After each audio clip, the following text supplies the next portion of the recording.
signal switch. I turn it on, now I get nothing, right? Nothing at all. Okay, and then when it's in the on position, turn signals don't work. Off position, turn signal left or right works, turn signal left works, right? Okay, so now if I swap the switch, let me put this down for a minute.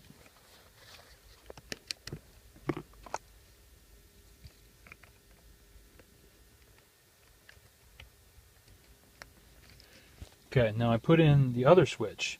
Now I turn it on, nothing, right? Nothing at all. Okay, it's in the on position. Hazards, nothing, right? Just like the other one. But now I turn it off, and look at that though. In the on position, in the right turn position, both of them blink. The left turn position, both of them blink. In the middle, nothing happens.